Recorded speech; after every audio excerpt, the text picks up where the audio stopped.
everyone, welcome back, and yes, this is it, what you've all been waiting for, the AVX review, and I'm here with Mount Vernon Kid. What's up, dudes? Sick Rick Joseph for the first time.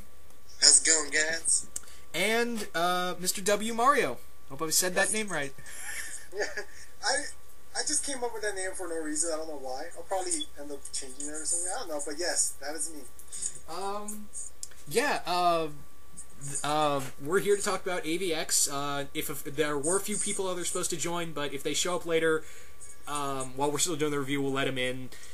But that's about it. But yeah, for 12 issues, something. All right, your initial thoughts. I'm gonna start with Chris, and then we'll go to Rick, and then finally Mario. What did you all think of AVX as a whole? As a whole, not a bad event. For me, I was very like, oh god, another event, 12 issues, like, oh boy, this is going to take a while, but I must admit, this actually kind of flowed very quickly, in a sense. So it was not that bad to me. Rick? I liked it. I didn't like it as much as I did Fear itself, because I found that a better story, since I'm really fucking tired of these hero versus hero shit.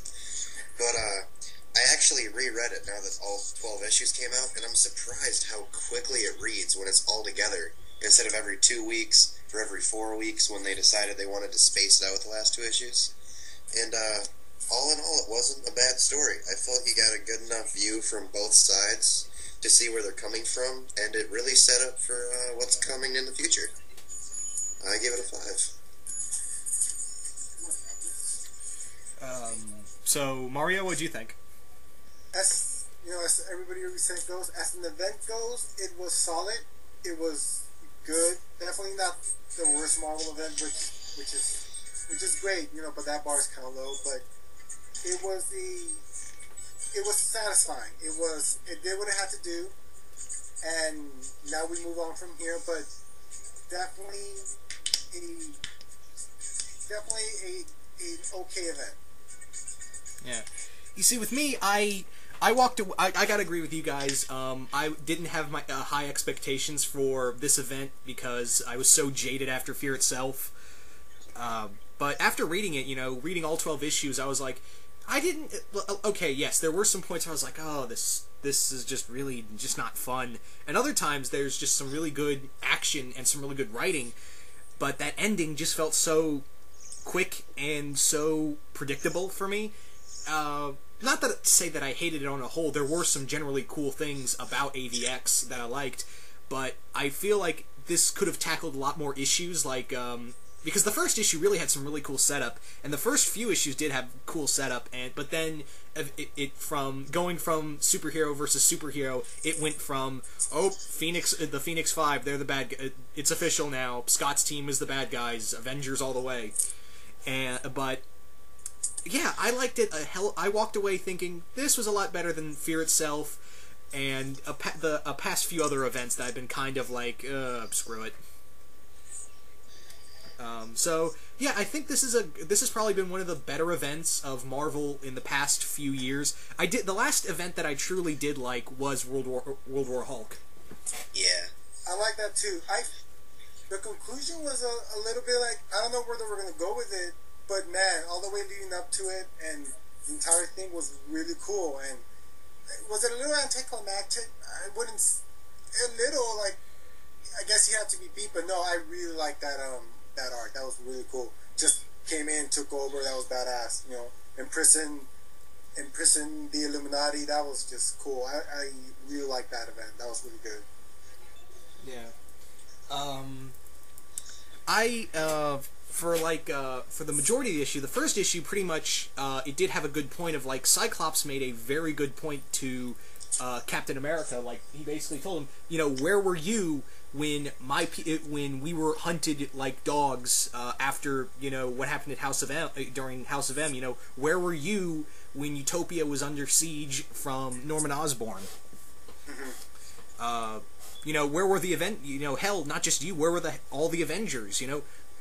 You didn't back us up, and Scott basically says, I've had your back a few times before. Where were you? And I think that was a good, I really tried my best to like Scott these days, because let's face it, 90 Scott is best Scott. True. Yeah. And Cyclops does have good reasons for what he does most of the time, but in here it's just like he just goes off, he just loses it, and he's the first one to shoot. He's the one to shoot first. Yeah, he's shot the fire first. He's the one that started the fire. I mean, sure, I understand where both sides were coming from. Scott's extinction team had a good point.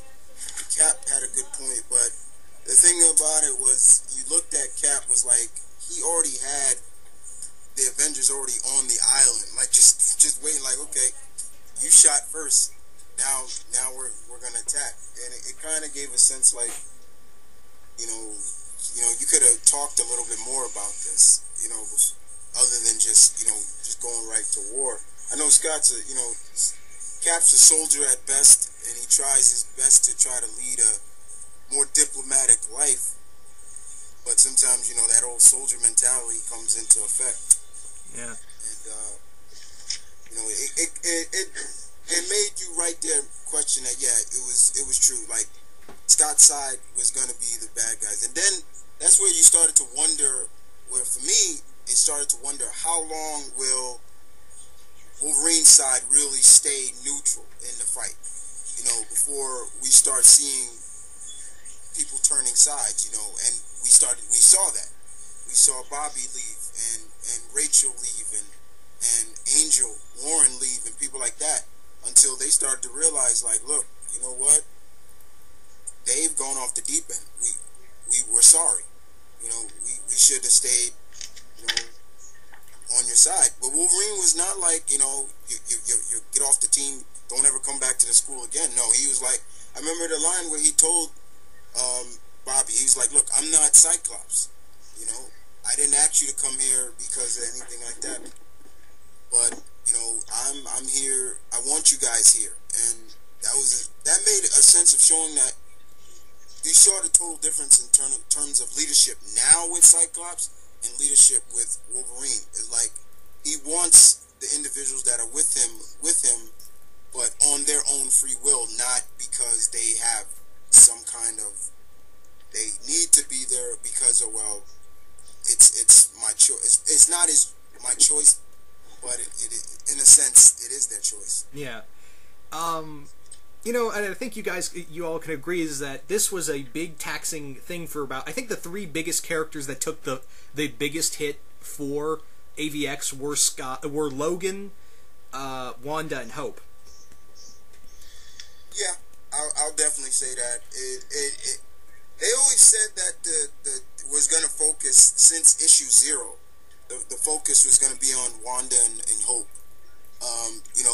Being Wanda is kind of the focus point of why this all happened in the first place. If you take that back to House of M, the last 3 words she said, and ever since then, ramifications of those last words she's spoken has flourished through the Marvel Universe, especially in the mutant population. And Hope being, during the Messiah complex, she was the first mutant-born child since that day, and Bishop tried to kill her and things like that, and it kind of gave you a sense like, okay, why would Bishop try to kill this child unless if she is the Messiah?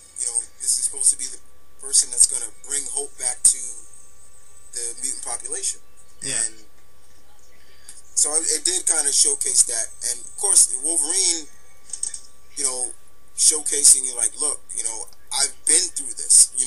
I've seen Jean die. This. So I know the ramifications of what the Phoenix can do. And see, that was the thing that I also had a problem with Cyclops and his team with the Phoenix. And I'll get into that a little later about that.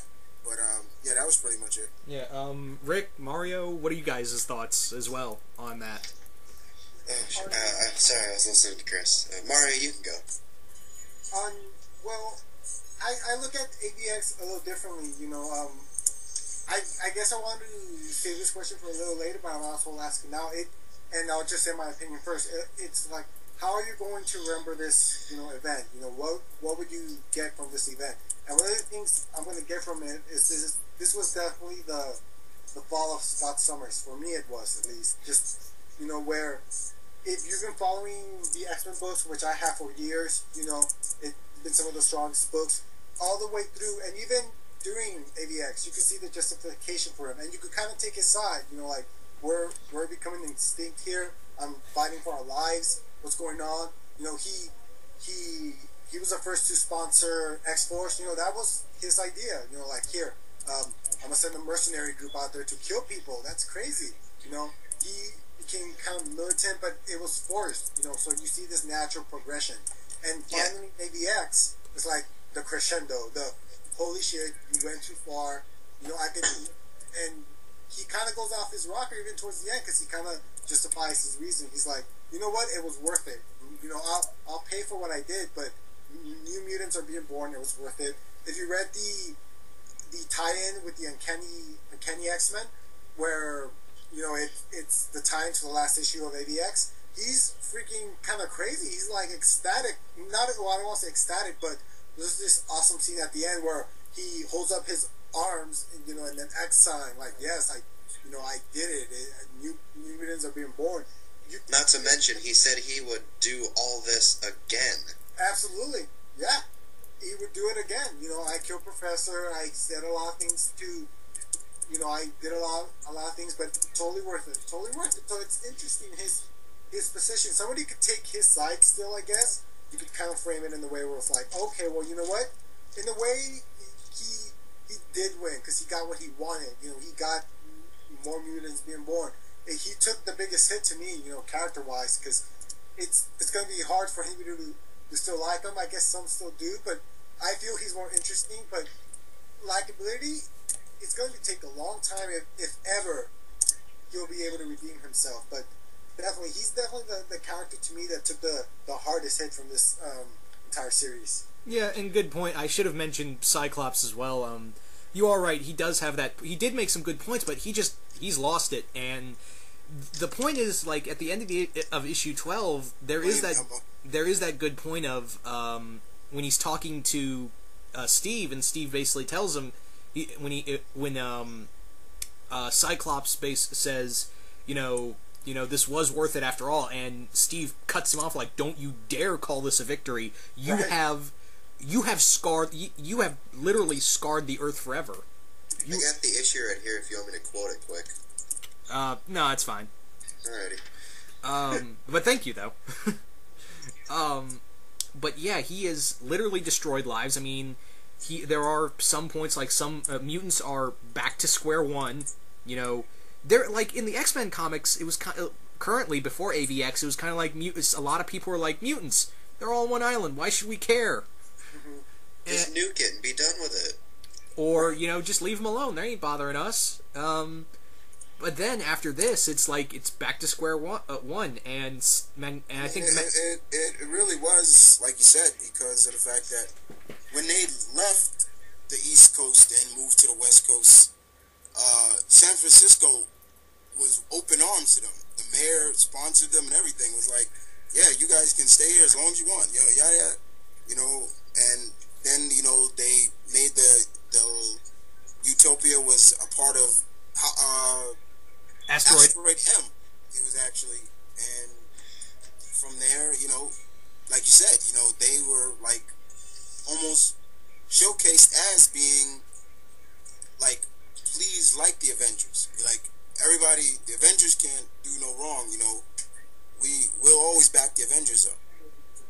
But and in this one, in a sense now, like you said, Cyclops kind of just, and you blame, you're not just Cyclops, but you blame it on some of the others too.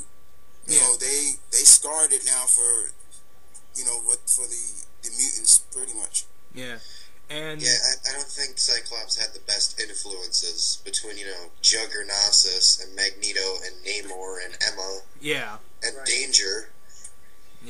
those were some real, you picked your team wisely right there. But Magneto was even like, this is a bad idea. He was like, I think Magneto out of all of them was like, this is a bad idea. Because he saw so much of Cyclops himself now.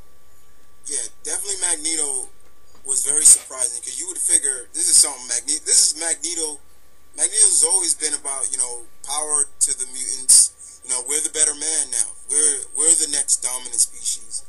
And, you figure now that we have the power, it's our time to take a stand. And, there was something he would question Cyclops like, this is, and when I would read that, I was like, this is Magneto saying that. Usually he would be all for it, like, yeah, but I don't put it all on Cyclops, because I do blame the bitch herself, because she's definitely involved in it.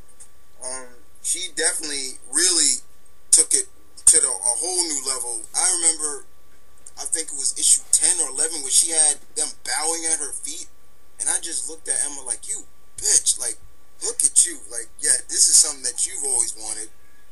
That's why I've always said she should have stayed the White Queen, because I've never liked Emma. If there was anybody I wanted to die in this, she would have been the one. Yeah. Definitely killed her off. Well, then it comes down to certain characters you expect that from. Like the last person you would want to have part of the Phoenix power is Emma Frost.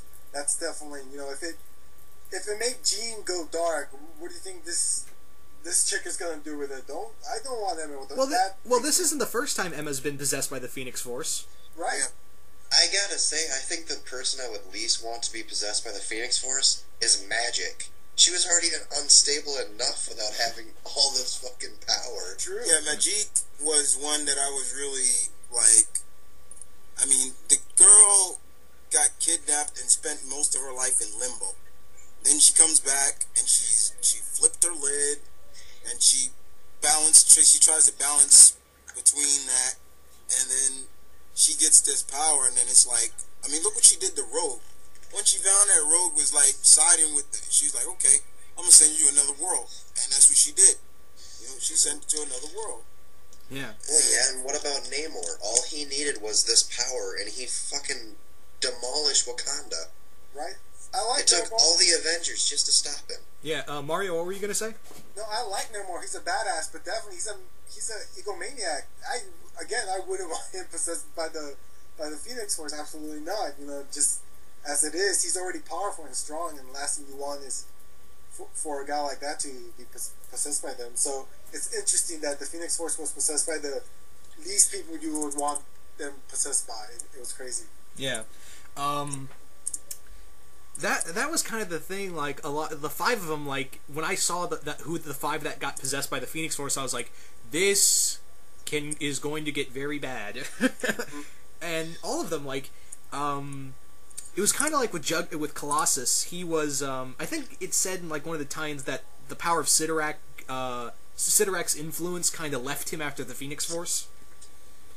Yeah, I think the Phoenix outclasses Sidorak is like the entity. Yeah. Thank God for that. Mario. Actually, he tried to get out of being Juggernaut when he was possessed by the Phoenix. He went to, I think it was in one of the Uncanny Avengers, the Uncanny X-Men issues, where he tries to go and tries to talk him out of it from being possessed, but it's like, no, I'm still going to be with you, and I'm going to keep my hooks into you. You're not, I'm not leaving your possession's not going to happen, and he couldn't get it to talk out of it. So the influence, he wasn't the Juggernaut plus the Phoenix Force, but he still had that part of him inside him. Yeah. Yeah, and he was a druggie with it too, because I could not stand him with the Juggernaut powers. He was a druggie. Yeah. Although the thing with Colossus being addicted to the Sidorak power kind of brings me into my thing with Cyclops in general. And recently I had started reading from Messiah Complex, all through the Brubaker and Fraction stuff, and I really got a feel for Cyclops.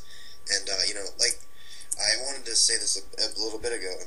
I mean, he literally had the mutant population on his shoulders. He had enough stress as is without his, slutty girlfriend cheating on him with Mr. Lowtide. But then But then, AVX starts, and I feel this whole thing could have been solved with a 5-minute conversation instead of him, saying "fuck you" and blasting Captain America a good 100 yards. But I don't think this was all Cyclops. I mean, who knows how much was the Phoenix? Because some could say Cyclops was a villain. I'd just say he was a stressed guy doing what he thought was right. Because That's how I look at it. I agree with that. Look at Jean Grey. She was a very kind-hearted, decent human being, and the Phoenix still corrupted her. Cyclops, he tried his best not to be corrupted for a while, but I mean, the longer they go, and as other members of the Phoenix fell, and the two of them became more powerful, they became more unstable. It became less Cyclops and more of the Phoenix. Yeah. I absolutely agree with that. I don't see it as all Scott's fault. Absolutely not. Like you're reading the Messiah Complex, you start to see the evolution of that character Cyclops that reaches to the state he is now in AVX. But you're right. You see that he has a lot of stress on him. Everybody's looking towards him. He now becomes the mutant leader for this very short amount of mutants who people still hate, who people still want to get rid of. And now that there's less of them, people are like, now we have a shot. Hey, we could actually make them go extinct. So he absolutely has a lot of pressure. Combine that with the Phoenix Force, he went off the deep end, and I don't necessarily see him as a villain, definitely not. But I think his reaction after is really what makes him what really to me is making him even more interesting, but not likable. I mean, you can still take his side and you can still see his point of view, but not likable. He kind of like embraces what he did. I know we already talked about it, how like I would do it again. It's really kind of cool though. Like, you know what? I yet to see any sort of, what's the word I'm looking for? Any sort of fallout. I'm blanking on the word. Any remorse? I get to see any remorse from, like, you kind of see it a little, but